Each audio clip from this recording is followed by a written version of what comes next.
tienes para mí. Tú me guías por las sendas de esta vida.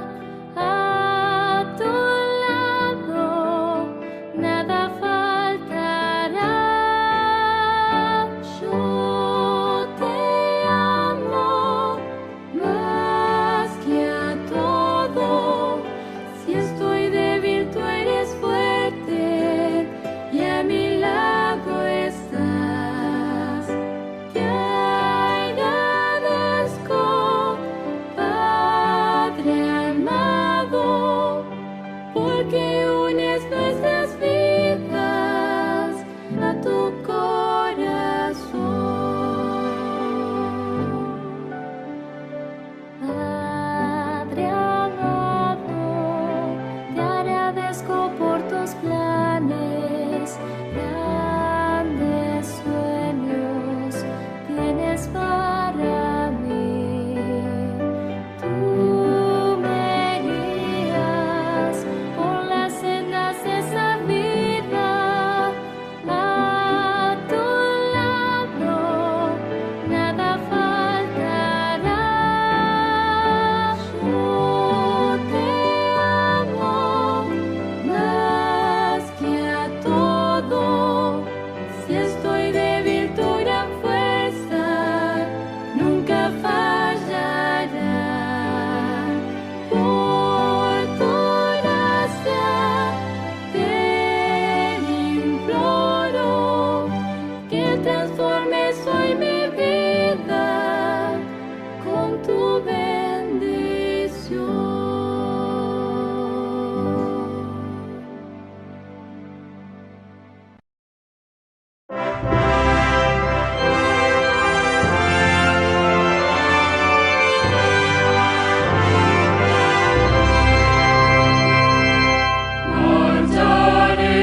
¿A veces te parece que casi todo el mundo está peleando por algo? Podrían ser dos niños pequeños en un lío en el patio del recreo. Tal vez sea un marido y una mujer discutiendo. Posiblemente dos boxeadores en el ring. Quizás sean dos partidos políticos intercambiando insultos. Incluso podría ser que a veces se sienta como si se estuviera produciendo una pelea dentro de ti, una pelea entre tu lado bueno y el lado no tan bueno. El Centro Carter es una organización establecida por el expresidente Jimmy Carter y su esposa Rosalind para promover la paz y combatir el hambre y las enfermedades en el mundo. Según el centro, al menos 110 guerras se libran en todo el mundo en un año determinado. Al menos 30 de estos conflictos se consideran conflictos importantes. Hoy en día, las guerras se desarrollan en los canales de noticias de televisión las 24 horas. Si hay una guerra de alguna importancia en algún lugar del mundo, es difícil pasarla por alto. Entonces, ¿por qué los medios de comunicación del mundo se han perdido la guerra más grande de todas? ¿Por qué se ignora totalmente el conflicto más importante de toda la historia? No lo encontrarás informado por los medios, pero hoy investigaremos este asombroso silencio mientras nos concentramos en la guerra de todas las guerras. En un momento más, regresaré.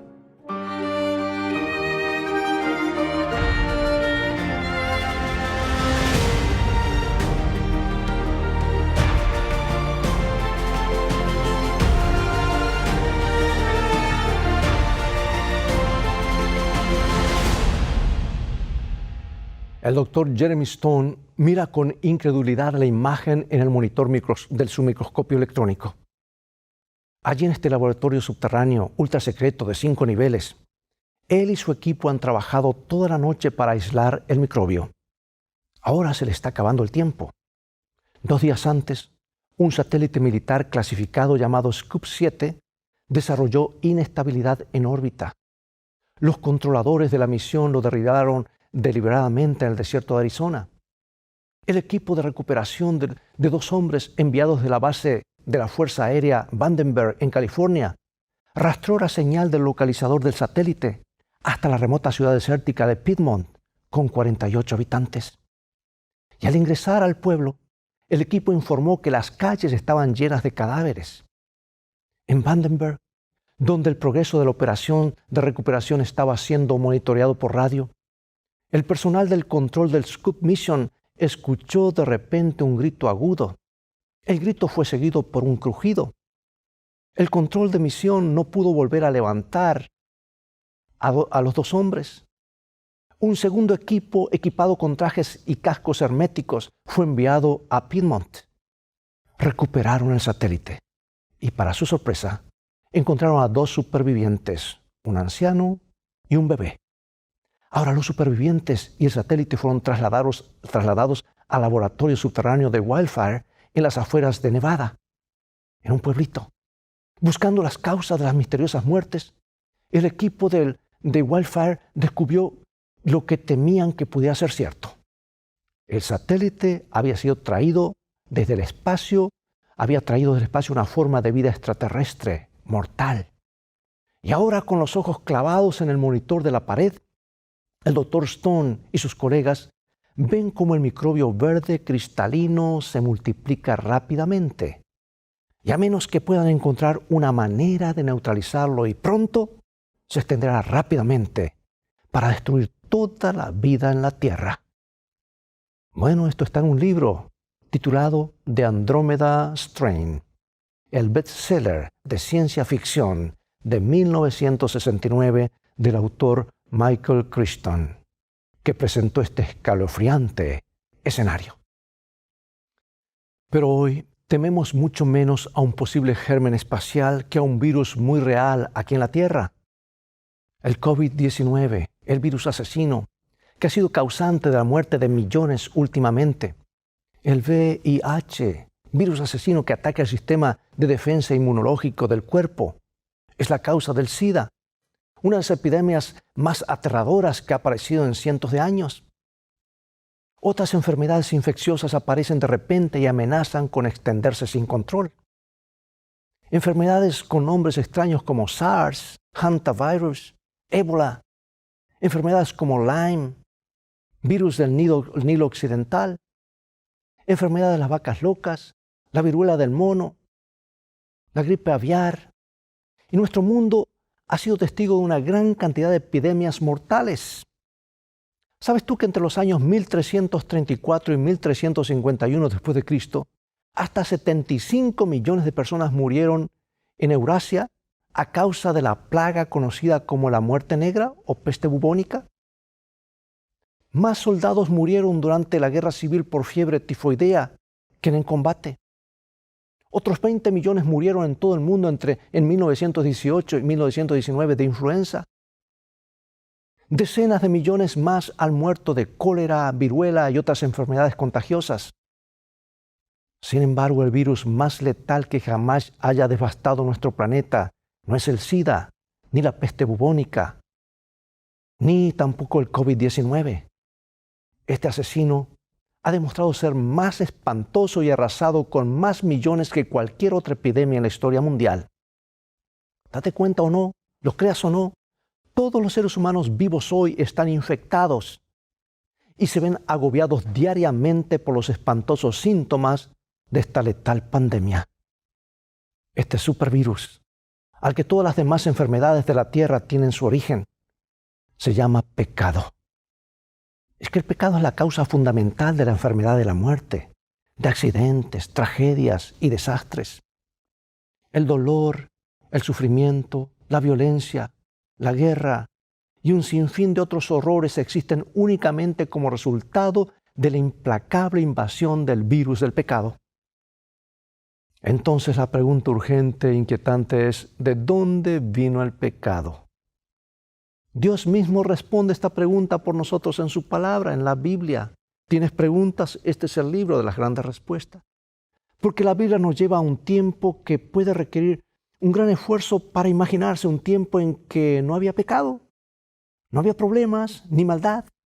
Nos lleva al tiempo mucho tiempo atrás, a un tiempo que nos cuesta entender porque somos seres humanos finitos. Nos lleva a la eternidad, a un lugar muy lejano, un lugar llamado cielo. En el cielo está el trono de Dios. Desde ese trono supervisa un vasto universo que ha creado. Innumerables ángeles, seres brillantes, inteligentes y sin pecado que Él también creó, disfrutan del gozo y el amor de su presencia. Pero Dios eligió crear seres que lo amaban porque querían, porque elegirían y no porque debían hacerlo. Así que creó a cada ángel con el asombroso don del libre albedrío o libre elección. No los creó como si fueran computadoras o robots programados para amar. Eran libres de elegir amar y obedecer a su Creador. Pero esa misma libertad de elección significaba que ellos también eran libres de elegir contra Él. Ese es el riesgo que Dios tomó. Y reflejando su amor por el orden perfecto, a cada uno de los ángeles se le asignaron tareas particulares. Y el ángel más alto sobre todos ellos era llamado Lucifer, el resplandeciente, el brillante. Lucifer estaba en la presencia inmediata de Dios. Nos dice la palabra de Dios en el libro de Ezequiel, capítulo 28, versículos 12 al 14. Tú eras el sello de la perfección, lleno de sabiduría y acabado de hermosura. En Edén, en el huerto de Dios estuviste. De toda piedra preciosa era tu vestidura. De cornelina, topacio, jaspe, crisólito, berilo y ónice. De zafiro, carbunclo, esmeralda y oro. Los primores de tus tamboriles y flautas estuvieron preparados para ti en el día de tu creación. Tú, querubín grande, protector, yo te puse en el santo monte de Dios.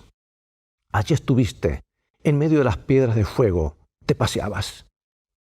En perfecta paz y sin pecado, los años de la eternidad pasaron.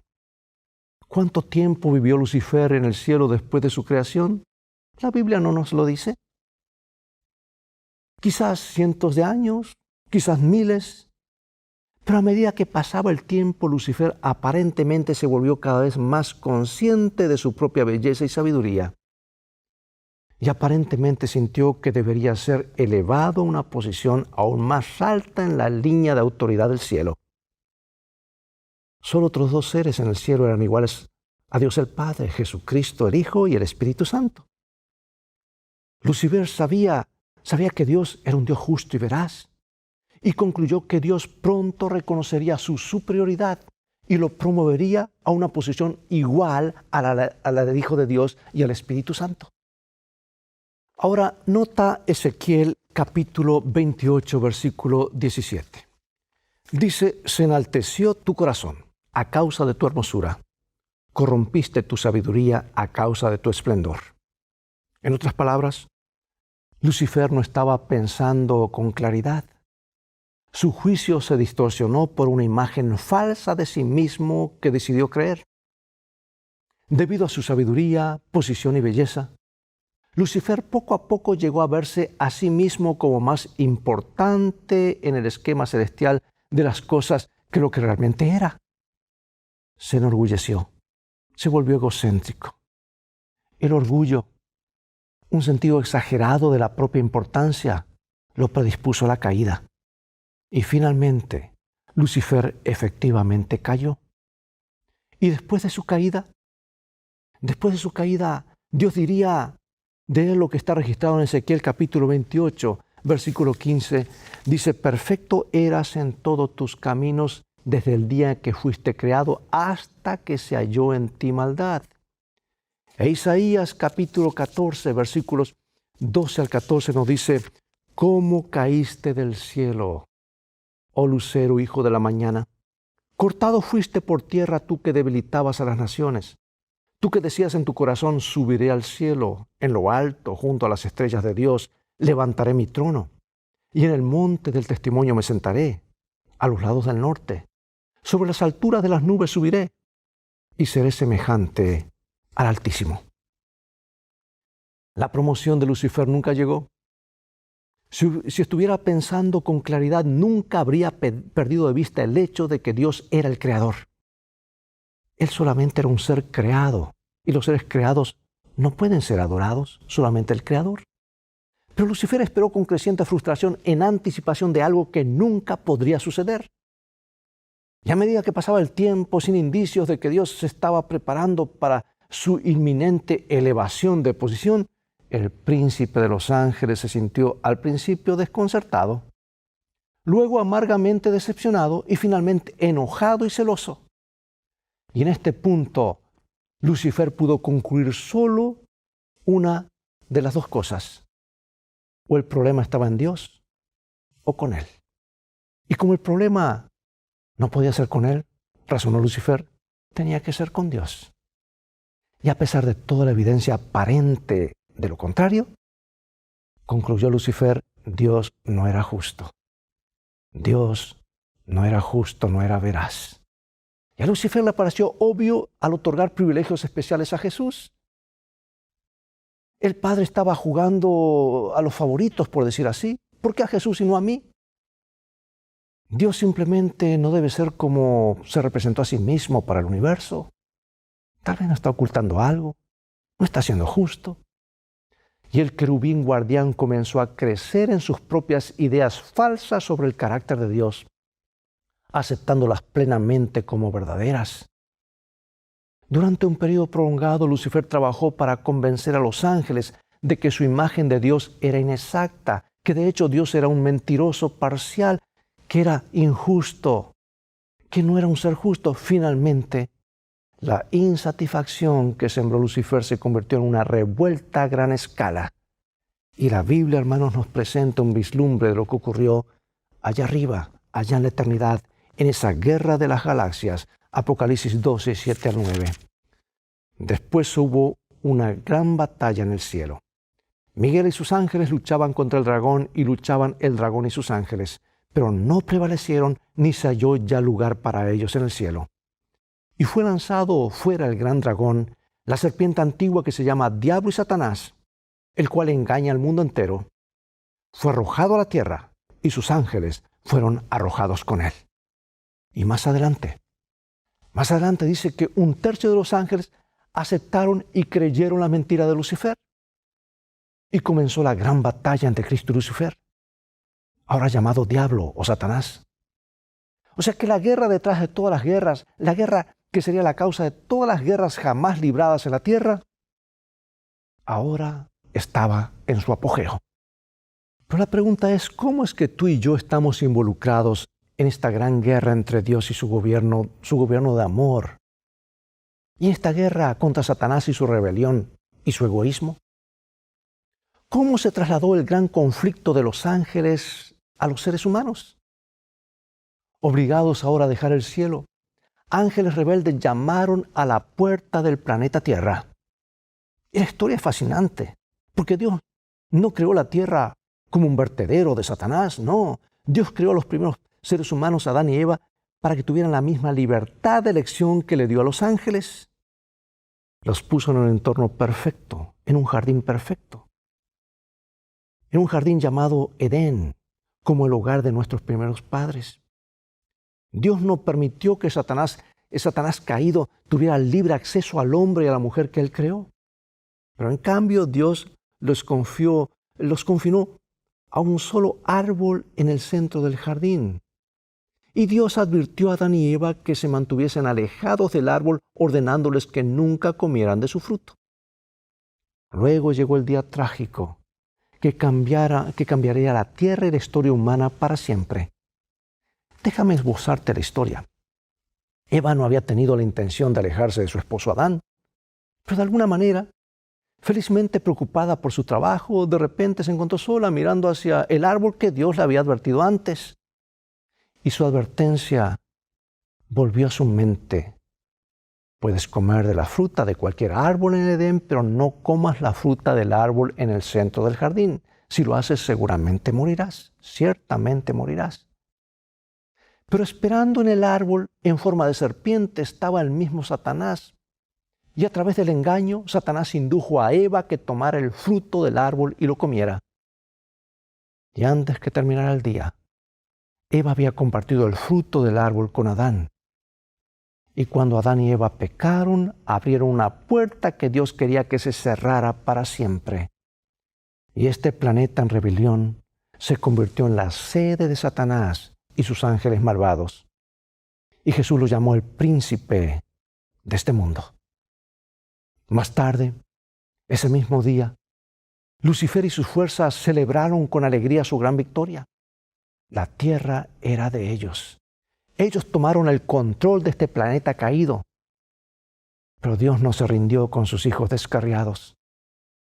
Adán y Eva escucharon a Dios llamándolos en el jardín del Edén. Normalmente cuando Él llamaba, corrían alegremente a su encuentro. Pero ese día, dice la Biblia, que se escondieron de la presencia del Señor Dios entre los árboles del huerto. ¿Dónde estás? Dios los llamó.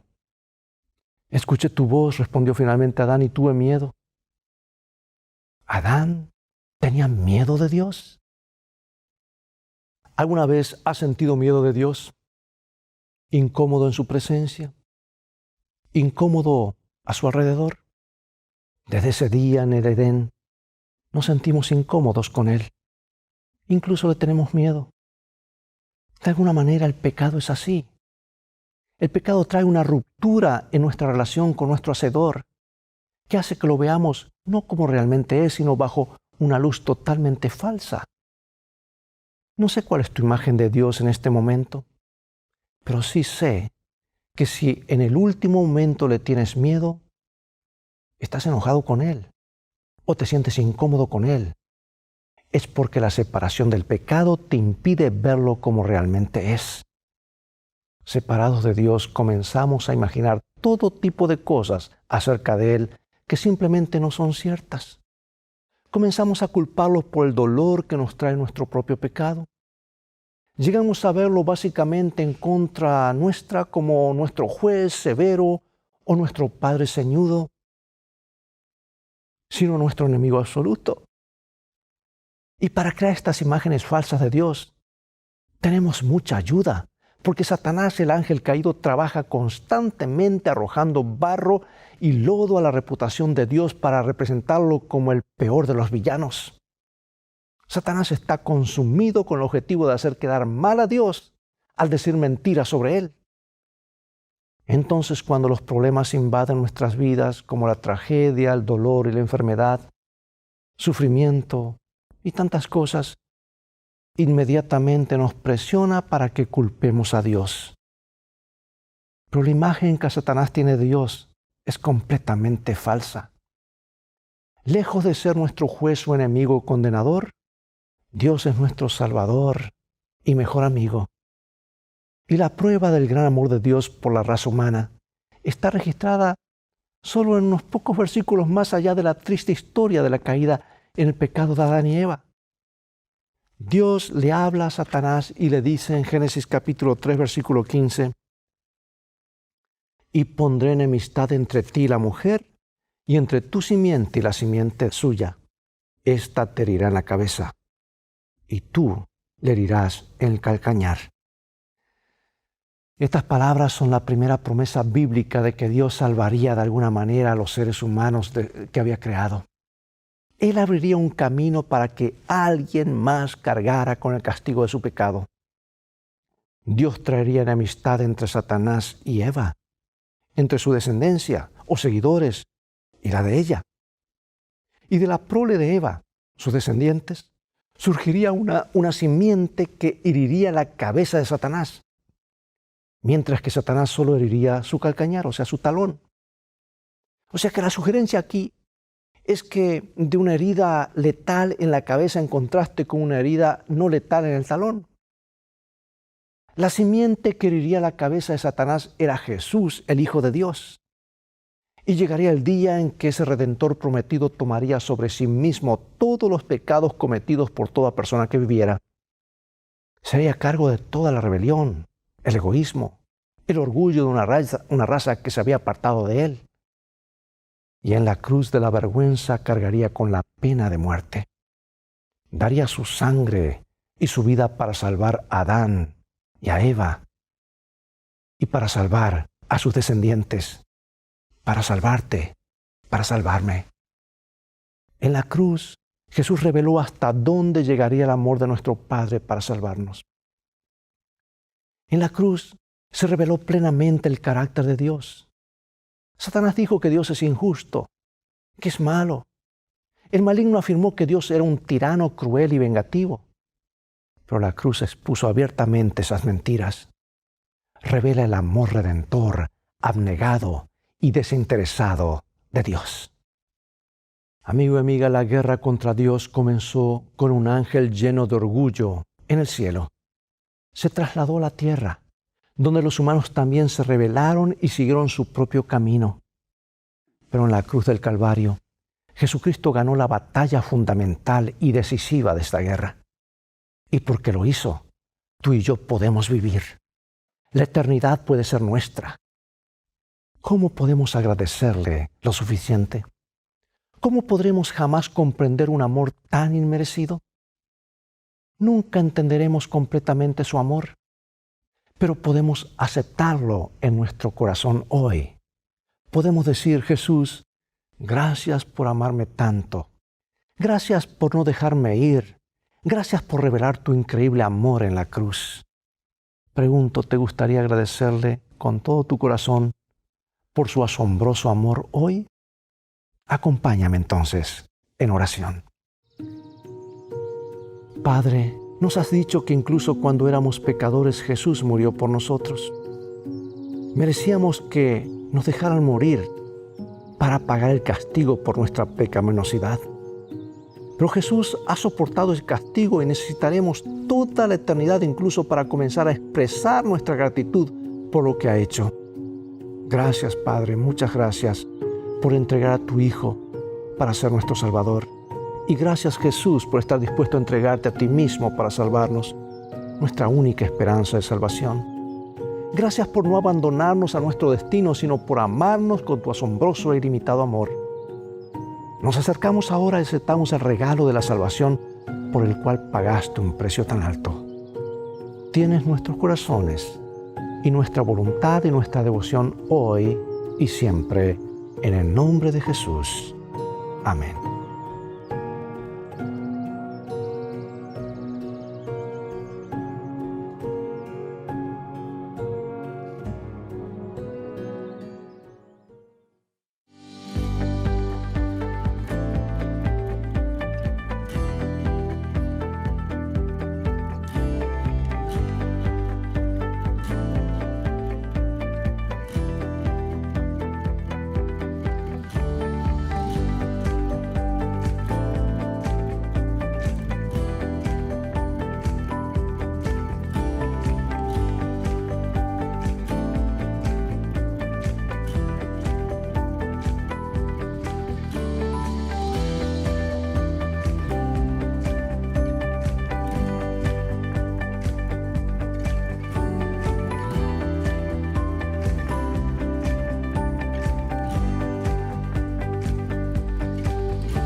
Querido amigo y amiga, hoy te quiero presentar el nuevo curso bíblico Un futuro con esperanza.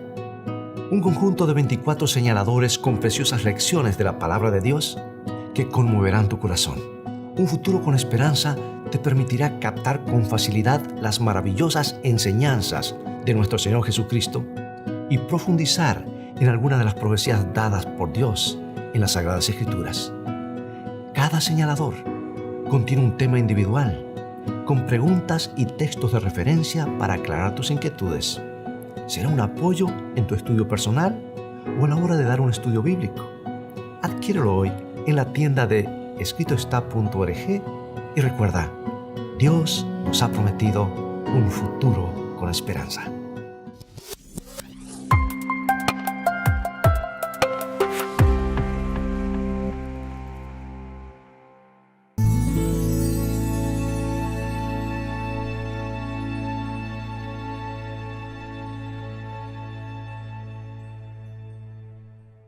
Bien, amigos y amigas, todo el tiempo que tenemos por hoy ha llegado el momento de despedirnos una vez más. Espero que el programa de hoy haya sido una inspiración para ti y hayas aprendido algo más de la voluntad de Dios para colocarla como centro de tu vida. Te invito, sin embargo, a continuar estudiando los mensajes de esperanza de la Biblia. Esta es la voz de Dios que nos habla y su palabra es vida para nuestras vidas. Visítanos en nuestro sitio de internet escritoestá.org, donde podrás obtener una variedad de estudios bíblicos. Mientras tanto, Dios te bendiga y recuerda, escrito está, no solo de pan vivirá el hombre, sino de toda palabra que sale de la boca de Dios.